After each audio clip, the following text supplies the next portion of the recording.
Hello friends, welcome back. This is part 2 of our series From One to Many, how to massively increase your chances of success in any season. For those of you who tuned into part 1, thank you. I'm glad that you guys are back. If you haven't seen part 1, please go watch that video before watching this video, okay? I'll give you a second to pause this and go find the first video, because the concepts and principles that we discussed in that first video are critical. Those are foundational to understanding what I'm about to share here, okay? So in the last video, we walked through being a gardener and planting a seed and following that seed through its stages of development, from being in the soil to a young seedling to a young tree to a mature tree. And I wanted to just underscore something about being a mature tree. When you are a mature tree, meaning you're in that phase of productivity, you've had some success in your business, in your relationship, in your career, don't forget your seed stage. And don't forget the other seeds out there. Reach back, mentor somebody, right? Shepherd them, teach them how you got to where you are. Because again, the laws of nature and the laws of humanity are interconnected.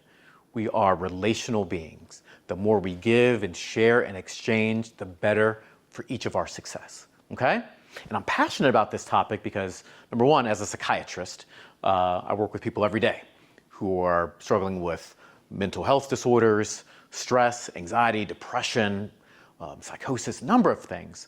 But kind of the fundamental part of the human experience where they have pain and they're suffering.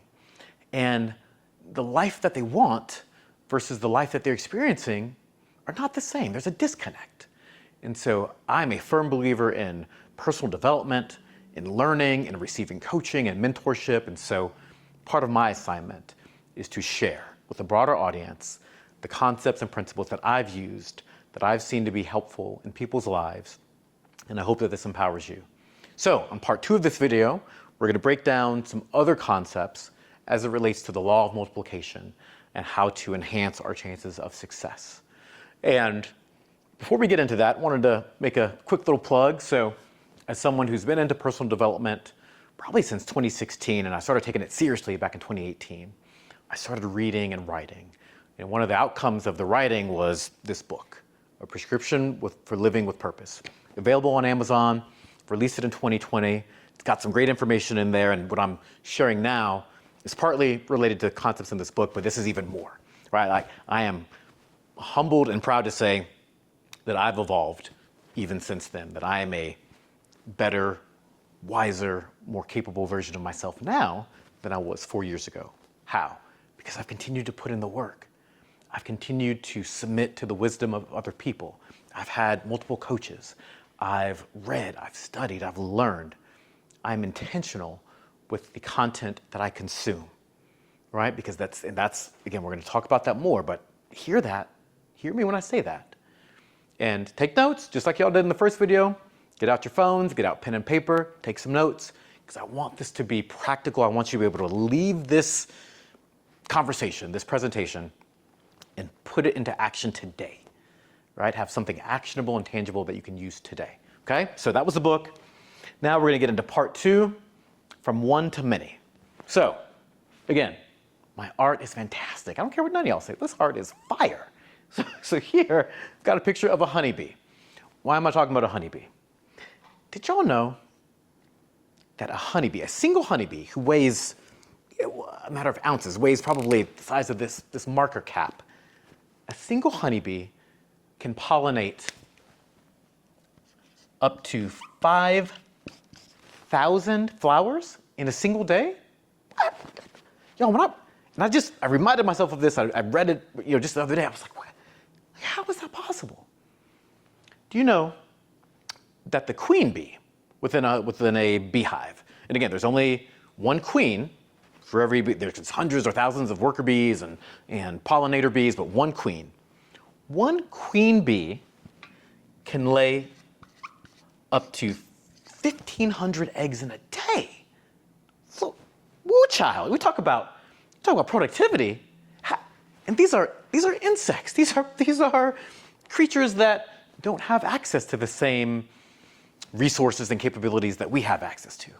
So if they can do it, how is that? Has that ever been curious? Have y'all ever been curious about that when you've read about something in Nature or seen National Geographic and just like, dang, like how is that possible?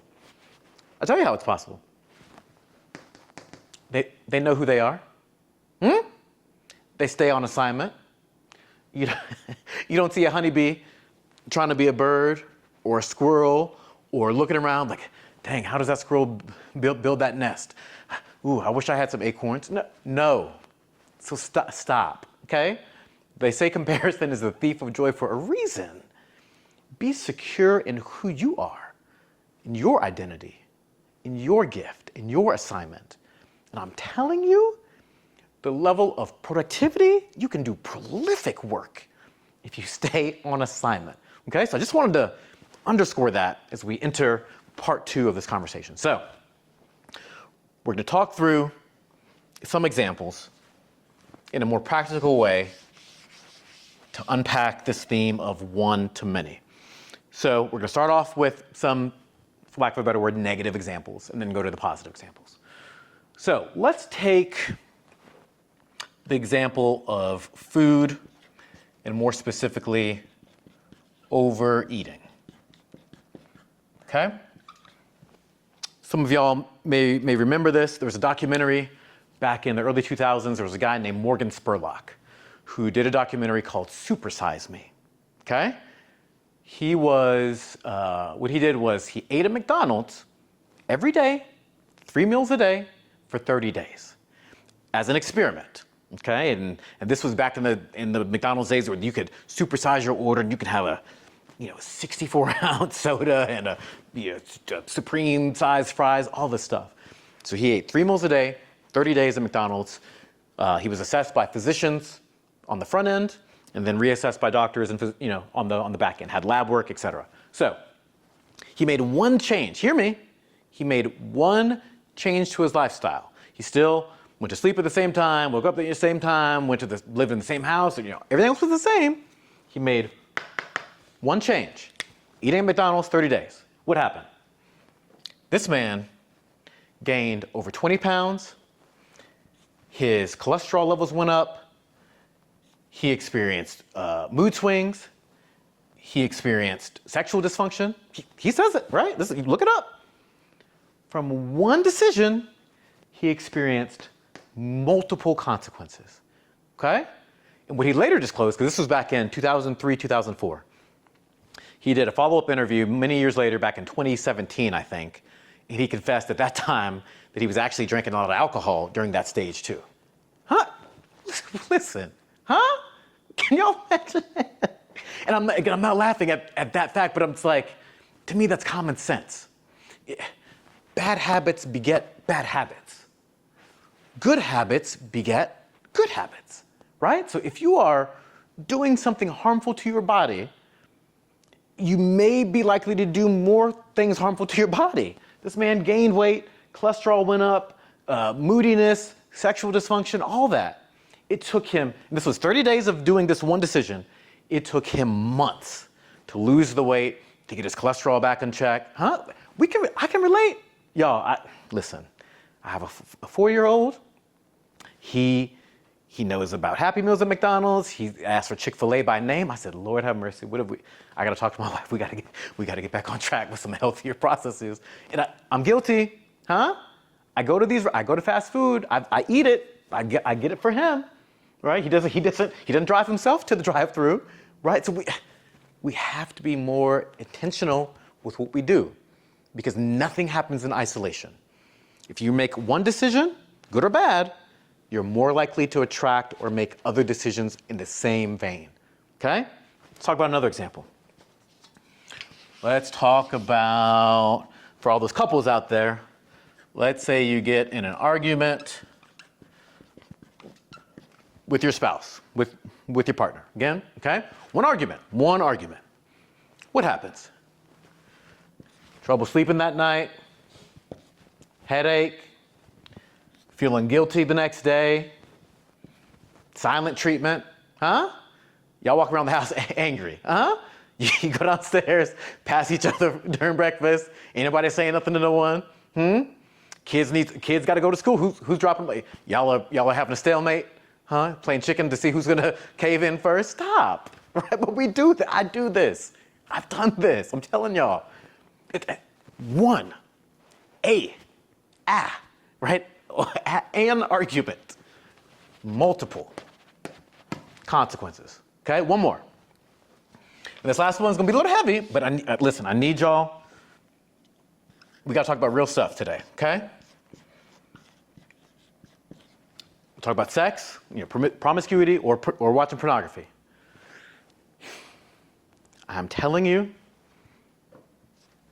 lust, impatience, anger, decreased intimacy. Some people say, oh no, as a couple, we like to watch stuff to kind of get inspired and it helps us to feel more creative in the bed. Don't do it. That's a deception. I promise you. It may be adding an intensity, but it's not adding intimacy. And like anger from watching porn or being promiscuous, yes. Lust, impatience, because it's that quick fix. It's that dopamine to the brain.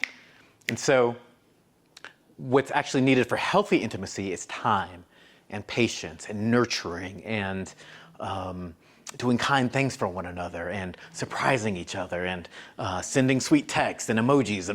But you wanna shortcut that stuff and go straight to the excitement. It's going to have some consequences. Okay? So just let this sink in. And again, I say this lovingly with no judgment. I've walked this stuff out. I've seen where it can go wrong, and I want to share things that you can apply today. Okay? Now, let's talk about some quote unquote good examples. So let's talk about exercise. And I'm not even talking about anything fancy. I'm not talking about go join a gym and get into CrossFit and hire a trainer. No, nope, simple, right? Because I want to make this usable. Listen, I know y'all are busy, right? We got work after work, we got stuff at home, stuff with the kids, bills. So last thing, y'all might be saying, listen, I ain't got time for no gym. Just go for a walk, okay? Whatever time you were doing, watching porn or being on social, take that time, go for a walk. Studies have shown if you go for a walk, let's say 30 minutes a day, or 30 minutes a few times a week, decreased blood pressure, more strength, decreased risk of cancer, decreased risk of diabetes, improved bone density and bone strength, decreased chance of osteoporosis, right? From walking, nothing fancy, walking. From one behavior, many benefits, okay? Let's look at another one. Let's look at prayer / meditation. I was good at spelling in like third grade and it's a little rusty now, but I think this is right. So prayer meditation. Studies have shown, and again, this is nothing religious. I'm not trying to preach at y'all. I'm just talking about what works.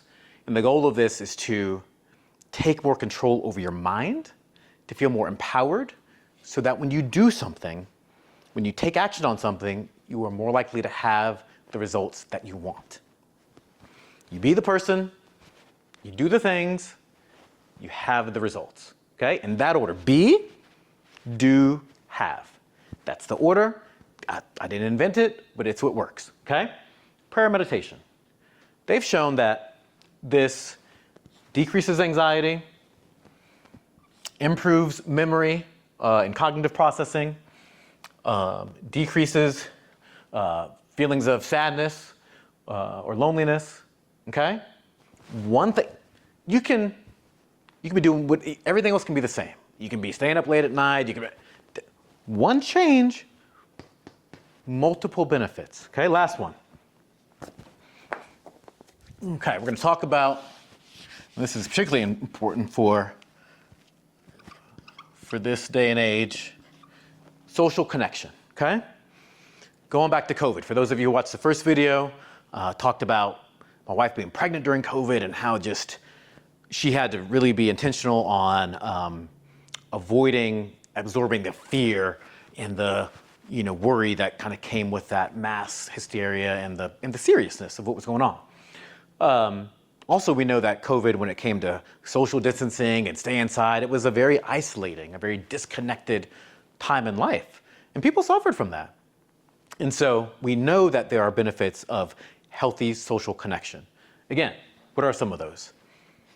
Decreases anxiety and feelings of loneliness. More likely to make better decisions. Again, assuming you are hanging out with the right people, making the decisions that you want to make and have the values that you want to have, improves that, okay? Tends to, with prayer meditation, also with social functioning, tends to improve our immune systems, right? So we're actually less susceptible to illnesses and different things like that. So again, I illustrate this to show you that one decision can have multiple consequences or multiple impacts, okay? So we're going to walk through the body a little bit and the 5 senses. And I'm going to take a minute to write these in a very specific order: smell and taste. Okay? So our 5 senses: hearing, sight, touch, smell, and taste. In this order. Why did I write in this order? Do you know, and I had to remind myself of this. Again, I'm a physician. I went to medical school, but some of this stuff I didn't keep in mind, so I researched it again. Hearing is the fastest sense of our physical senses that takes place. It takes only a few milliseconds, 5 to 8 to 10 milliseconds, for auditory stimuli to reach our brain, okay? For sight, that's the second fastest, about 20 to 40 milliseconds. And then touch, and then smell, and then taste, okay? And I want you to, again, this is gonna be some more artwork. Let's draw a picture of a human head. Okay, Adam, this is all right. Look, okay? The ear, okay? This is the head. We know the brain is in here. I know I'm blowing y'all's mind right now. This is super science. Brain is here in the head. 5 senses: hearing, sight, smell, taste. Touch is, maybe a little bit low, but we have touch on our face as well, right? Sensitivity. You can feel your skin. So, is it any coincidence? Again, let's just start over. If we were constructing something, let's say, we are, we're building a castle or something. Where would we want to put the most important stuff? Or let's say we have a bank, and we want to put the money behind the vault. Okay, wouldn't you think that the most important stuff is going to be closest to the command center, right? To the kind of the base of operations.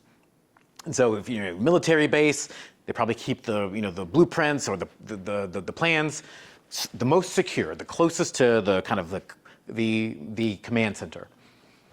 Our brain, for all intents and purposes, is the command center of our bodies. Everything happens from the top down. So is it any coincidence that our 5 senses, hearing, sight, touch, smell, and taste, are all located very close to the brain and happen within milliseconds, even faster than I just snapped. It's faster than we can even process consciously. And so, again, pay attention to this, because this is about to unlock a whole new world for y'all. Okay, you ready? So, I'm going to leave this up because I want y'all to see this as I talk through it. Okay. So in my hand, what is this? It's a smartphone. Yeah? iPhone. It's iPhone 12 or something. I'm not that fancy. My wife has all the upgraded ones. This is it's basic. I get the text. I get to go on the internet. I'm all right. Pay attention. The senses, okay? Which of our senses does this engage? We can hear on this thing. We can look at stuff on this thing. We touch it. Do you know they've done research studies that says we touch our phones hundreds, if not thousands of times a day? We're not even aware of it. We scroll.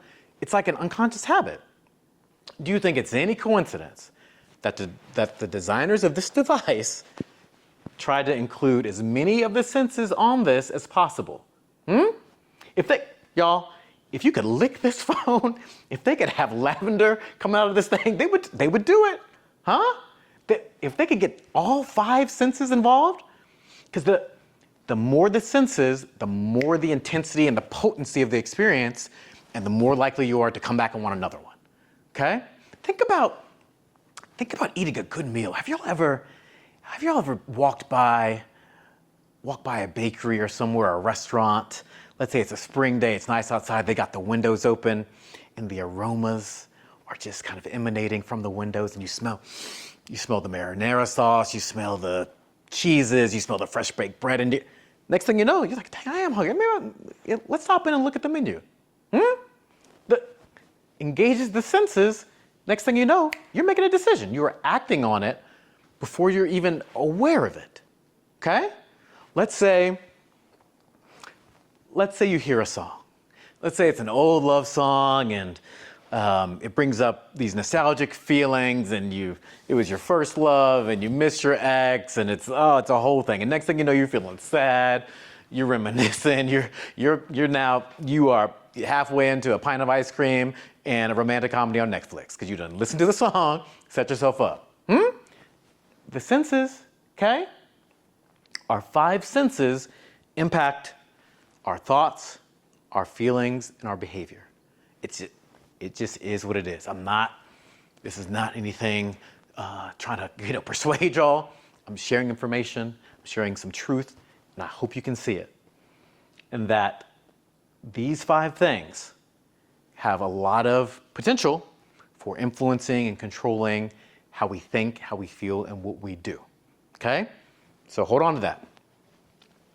Now, we're going to cover some other senses. And this is going to be the cheat code to bring this all together. Okay? What we just talked about were the 5 senses, which are physical senses.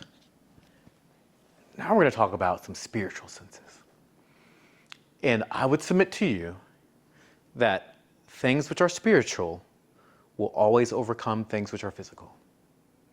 If we choose it, okay? It can feel like the physical tends to win, but if we choose it, this can overcome the physical. So, what are the spiritual senses? For those of you that are familiar with some of the other thought leaders from the past, like Bob Proctor, he used to call these the higher faculties, but I like to call them spiritual senses. And they're a few specific things. One is imagination. Another is intellect. Another is intuition. Noticing a theme here. Another is inspiration. Okay? Just by coincidence, they all start with I. There's other things, like creativity and other things, but these are our spiritual senses. What do I mean by spiritual? These are things that humans have access to that other created beings, animals, plants, etc., do not have access to. And it's not that, let's say dogs have a level of intelligence. Sure, they can be trained and they got some instincts, but the ability to kind of plan ahead and to create a future and to think and problem solve and all of that that's a higher level than what animals are capable of. And the take-home point with all this, okay? Write this down. The more you discipline your physical senses, sight, touch, taste, sound, smell, the more access to these spiritual senses you will have. So if you want to have a vivid imagination, if you want to feel intelligent, if you want to have a good sixth sense and intuition, if you want to feel inspired, Discipline yourself with your physical senses. Regulate your appetites. Be mindful of what you consume. Don't just watch anything. Okay? Social media, there's TikTok, Instagram, there's all kind of stuff. Curate that thing. You tell the algorithm what you want to see. Don't let it feed you. It will feed you now. Don't let it just feed you whatever it wants to. You choose. You say, report this video. You say block this kind of content. You choose what you consume, right? If you're hungry, you go to the grocery store and pick out what you want to buy from the grocery store that is going to be nourishing for your body. Me, Adam, do this. I'm talking to myself now. There's no judgment. I need to do this. Went to Whole Foods the other week and bought some groceries. So if you discipline yourself with your physical senses, you will have more access to these things and then build a level of mastery with these things. So that when you apply this to the first video, you follow the system of creating something from the soil stage all the way up to the mature tree stage, you'll be able to implement that system with access to more of these, and you will be blown away. You can't imagine the level of good that you can do, the level of success that you can have, the lives that you can touch and help and heal and inspire. Okay? So I hope this was helpful for you. Please leave a comment, like this video, share this video, ask a question. If this resonates with you, let me know. Let me know, because I want this to be helpful. And I hope this to be one of many opportunities that I'll have to share with you all. Thank you again, and be blessed.